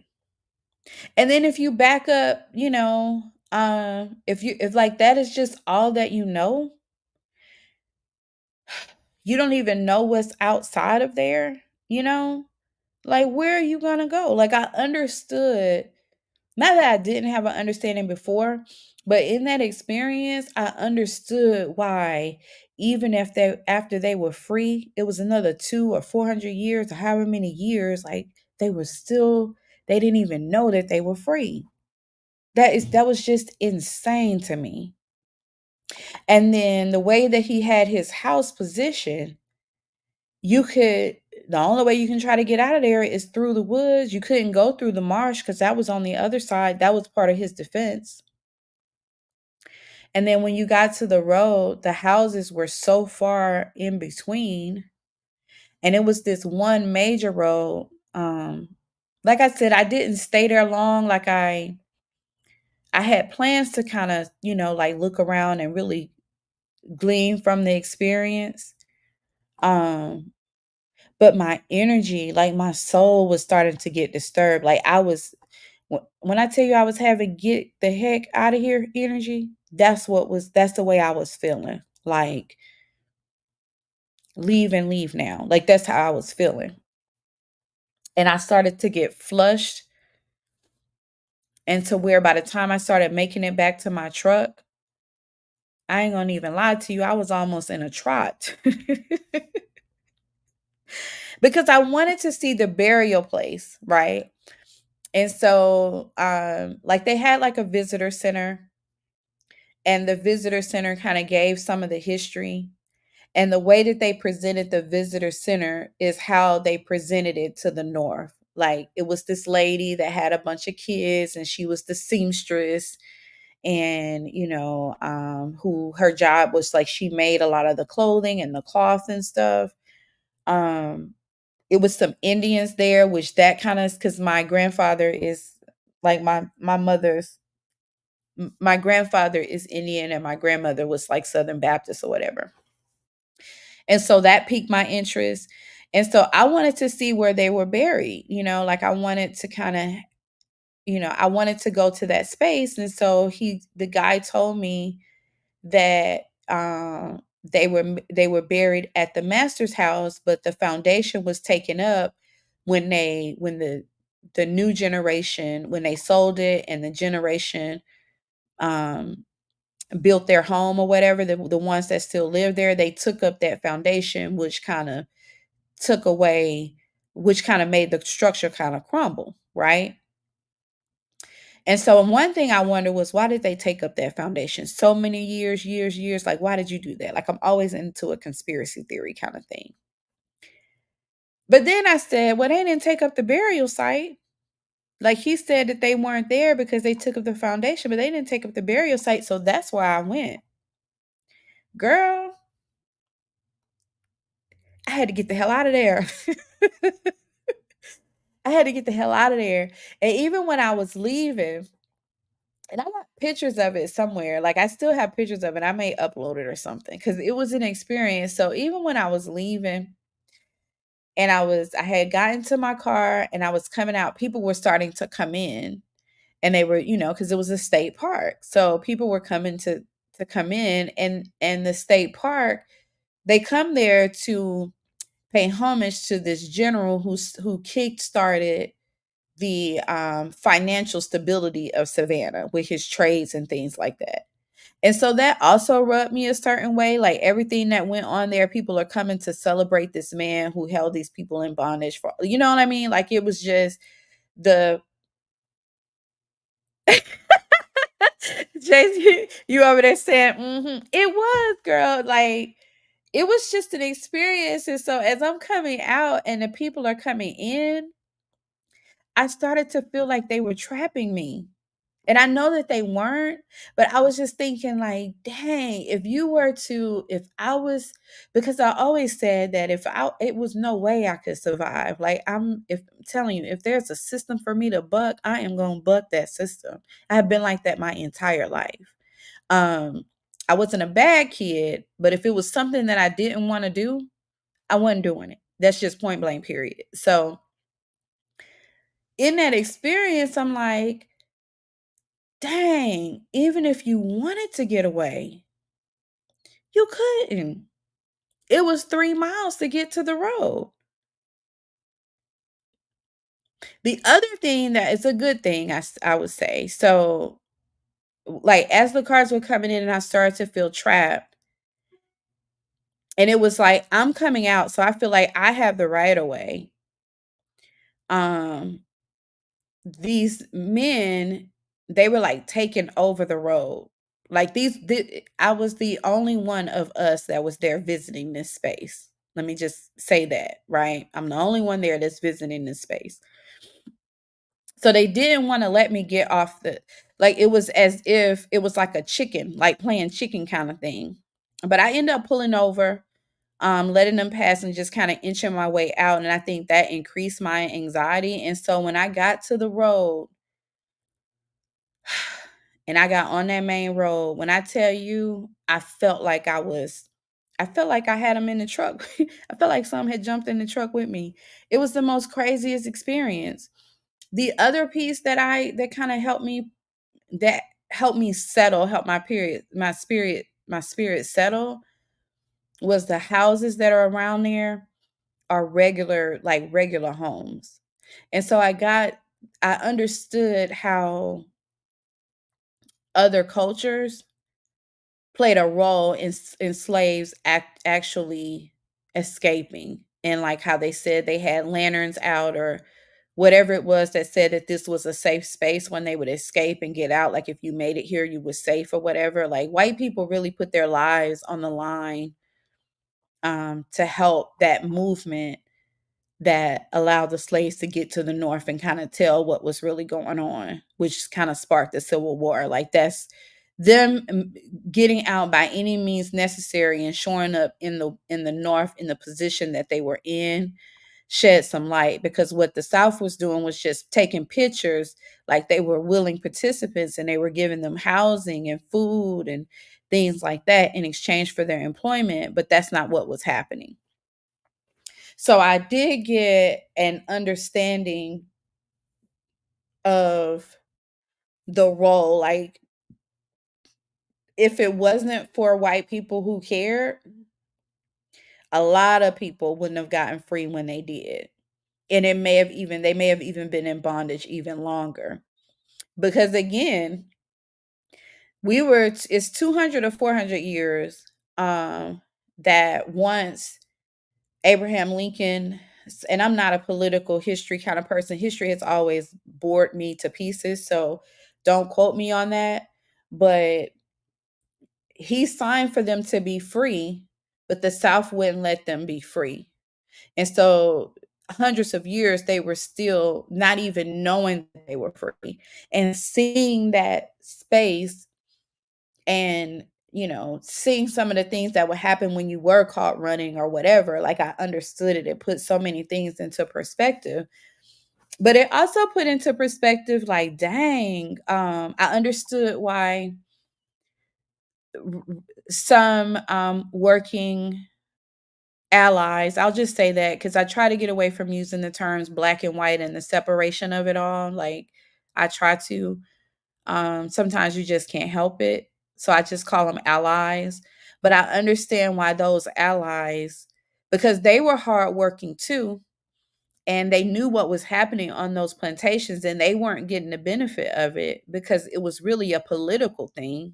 It was really like the first few presidents of the United States were slave masters. That's why the structure is what it looks like for us, and why some people, why we still have this stigma like we're the workforce. You know what I'm saying? Even where, boy, this live is just taking a total different turn, right? But the way that um Mr. Mr. T just said that they were taking the black jobs or whatever, like the Mexicans was coming over and taking the black jobs.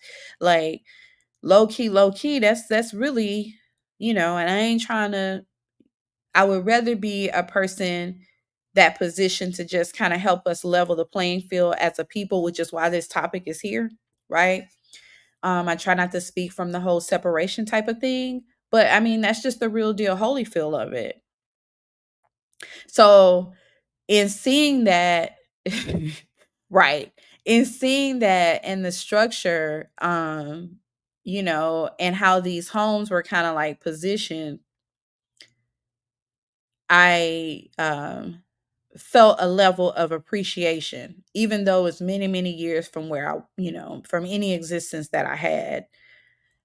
But I felt a level of appreciation because I do feel like because if you read some of the studies, like trauma can kind of trauma stays in your DNA, like it's passed through DNA. And so I think that that's some of the things that contribute to the way our community, and I just have to say our community because that's the community that I'm in, right? So I think that's some of the contributing factors of the state of our community if we look at it as a whole, not the ones that's doing great and got their education and they're doing things right. I'm just saying as a whole, right? So I would that piece gave I felt gratitude because you couldn't get out of there. When you come in, you're gonna come to his house first. On the other side of that was marsh, and to the left or the right was number woods. It wasn't like it was light posts and things out there. Like, girl, I tell you, child. And then my GPS stopped working, so I started panicking um a little bit, and I came up on this road. I took a picture of it. I can't remember the name of it, but it was a name. It was like a man's name, like a family name, but it was the man's first name and last name. And I also felt like I needed to be off that road. It was like a road that kind of like you could not pass through it, but it was like I felt like I shouldn't be on that road. It was just the most, I said I will never do that again because it did change me. I'm not going to even lie. It changed my tolerance level for a lot of stuff. It changed the way that I looked at things. Um I started peeping game in a on a totally different level. So much is so that I ended up, leaving the workforce, right? Which this isn't the place for me to get into that whole experience, but it was definitely justified. And I wouldn't advise anybody to go the route that I did, but I did it and I'm here and things are good. But it was an experience. It's called the Winslow Plantation. And I understood the struggle. I really did, and it changed me. And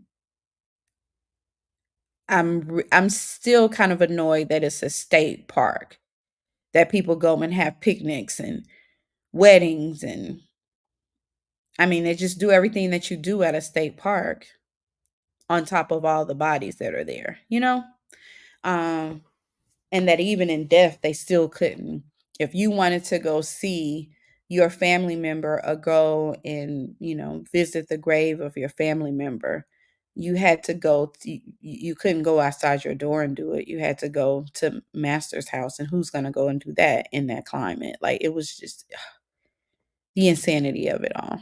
So yeah, anyway, how do we get there? How did we get here in this life? But it was an experience. I wouldn't advise it to anyone else. Um, but it's real, and it was a real thing. So Yeah. Morbid is right, Jay. Just and the fact that that generation still lives there. It's a generation, I forget which number it is. Um, but they had a really nice home and a really like it was all gated off. Not that it was a gated community or anything, but it was gated off because that was an area that you couldn't visit. But girl, I won't be doing that again. I don't care how many times I roll through Savannah. That I won't see another one. I had enough of that. Um, I definitely had enough. I had my experience, got my T-shirt, and yeah, I won't be doing that. And I can't say that that would be a thing that I would like take anyone else to. Like it was the only benefit of for me was I understood the struggle.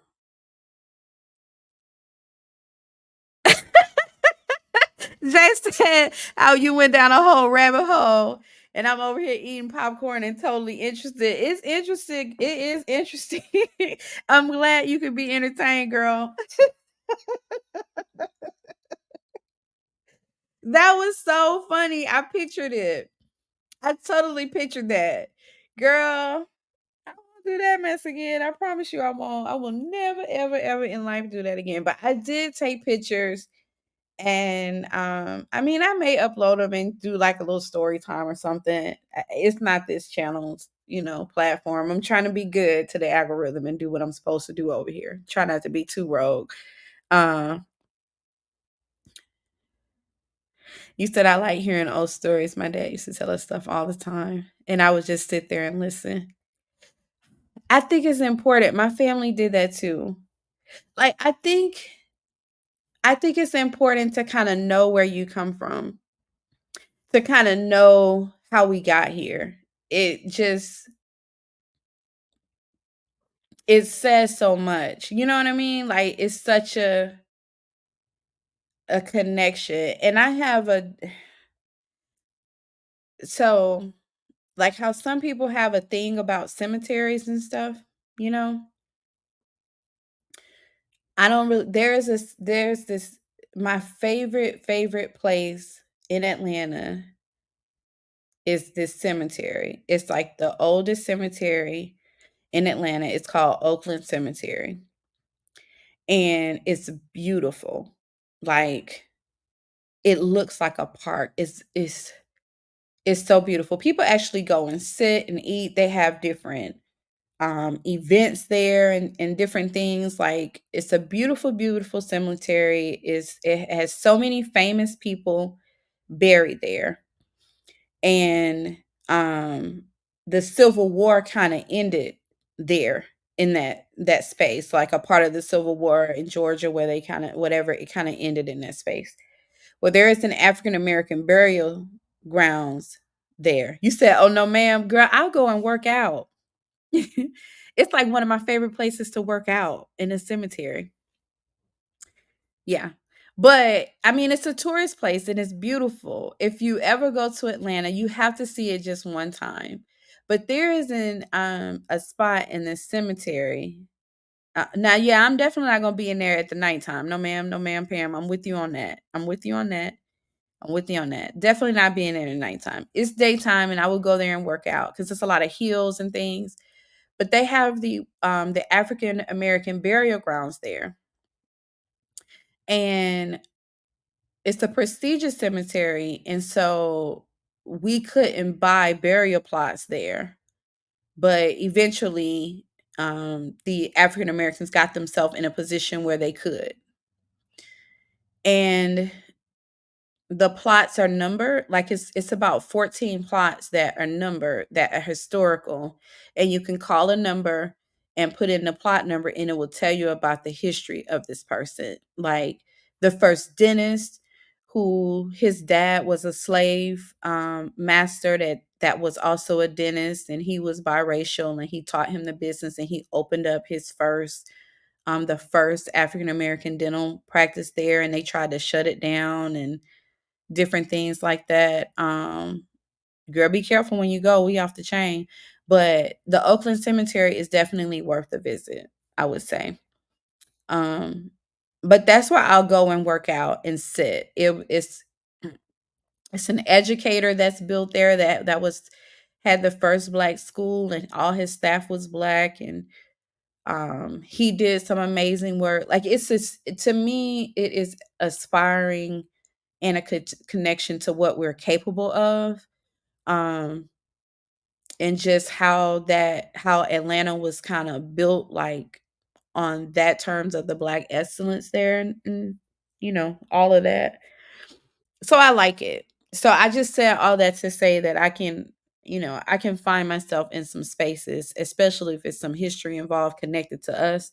I may try it one time, and that's one of the places that I love. So, um I said that to say that after going to that plantation, when I came back home, um my visits to the cemetery just meant something. So it was just different. It hit me different. So I began spending more time there working out, and it spiritually, it elevated me in a different way spiritually. Like, certain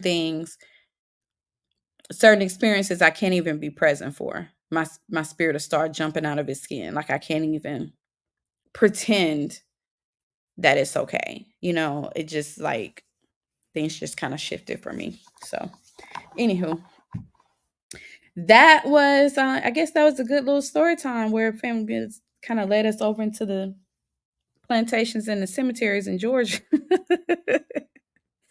So you're always going to Atlanta. You have to come back, girl. You have to come back.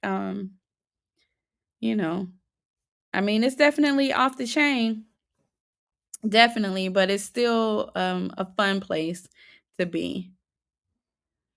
I've never done that, and I'm from Mobile. Like, New Orleans is just like a couple hours away from us. So I'll go to New Orleans during Mardi Gras season and stuff sometimes.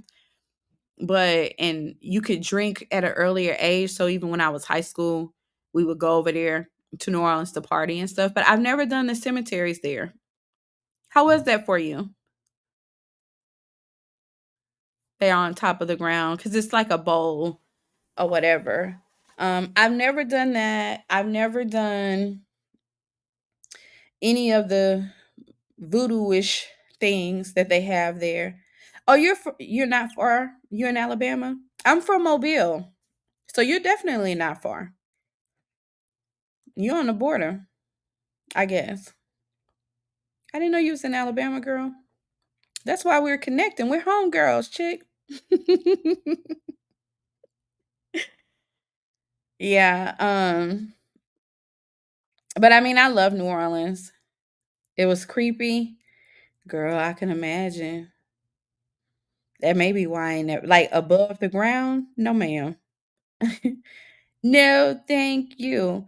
What I am learning, like, I'm an outdoor person, so what I am learning is that there is a lot of hiking trails and different things in New Orleans. So I always get into the touristy part, like I always get into the French Quarter and all of that. But I want to go back and kind of see some of this nature that they have, and that big Lake Pontchartrain that's right outside of New Orleans. It's about 30, 40 minutes outside of New Orleans. My family and I stayed there one weekend, and that was amazing. Like, it's beautiful. It's like being next to the ocean, but it's really a lake. So that has become one of my favorite places. Your brothers are in Mobile? What? Girl, we family. Oh my goodness. What? I probably know them. Girl. No, I'm lying. I probably wouldn't know them. I left Mobile in 95. But I do go back home pretty often. I was just home for Mardi Gras, and I stayed home for a week. So, um, my family just had an experience, like, my most one of the most important people in my life, my favorite favorite uncle who kind of stood in the gap for me. And we're only like maybe 12 years apart. He may have been 12 or 13 when I was born or whatever. So I can't even explain the bond. But he passed suddenly. And so that has had me at home more often and at the cemeteries visiting my family and things like that. So I go home more often than I used to. And I'm getting kind of reconnected with everybody there. So, girl, they move to Mobile? Who moves to Mobile? There's like nothing there but restaurants. Um, what they supposed to be getting an international airport there soon. Let me stop bragging on my city because it's not like that. But I just don't meet. I meet a lot of people that are from there that have moved from there. When someone moved there, there had to be a good reason. Maybe it was one of the plants or something. Um, you know. And then when Katrina happened, a lot of people moved there, of course. But crime is nuts there. I mean, I still have one uncle there, but he's like on the outskirts, like almost near Theodore, kind of. And there are some, you know, families that have been there for years that are not going, like some of my friends' parents and things that I'll go see. But that's interesting that they moved to Mobile. Most people don't move there. Ain't nothing to move there for. Oh, you have a lot of family in Theodore. Okay. We have some land in Theodore, and but I don't have any family there. So yeah, girl, that's why we're connecting. We speak. That's why we speak the same language. You said you sound like me. No, ma'am, Pam. That's why we speak the same language, girl. We're neighbors.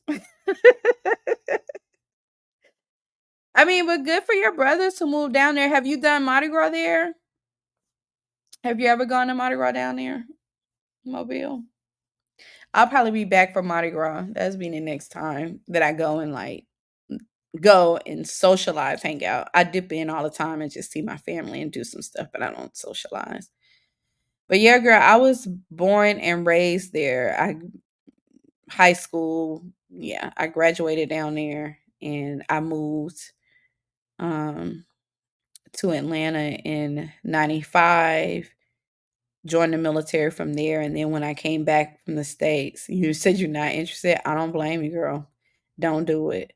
Um, I settled back into Atlanta, so I did. Now, I'm gonna be honest. I did. I have entertained because, like I said, my we have some land there and stuff. I guess. Um, so I have kind of entertained because I like the country life. Like I like the country life, so I have entertained like kind of retiring, like when I really retire, kind of retire in that type of setting. But I don't know. Oh, not in Mobile. You have in New Orleans. Mobile is much fun, much more fun. I think New Orleans is so crowded for Mardi Gras and it's so wild, you know. Mobile, you still have the fun, but less of the crazy wild stuff. Like we get it in Mardi Gras season for sure, for sure. So it's fun.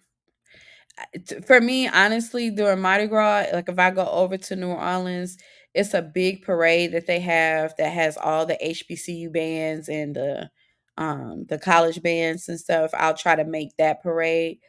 But other than that, ugh, it be too much. It be too much. I like to go to New Orleans when it's not a tourist time. But Mobile, you would enjoy it. I think you would enjoy it if you went to Mardi Gras in Mobile. Especially if your brothers go, but if you haven't gone and they've been down there 10 years, they probably don't go to Mardi Gras. So, but I enjoy it. I'll be back this year. I'm gonna try to make it an annual trip. Try to where I see all my classmates and people kind of hang out, do a little social thing. But anyway, boo, it's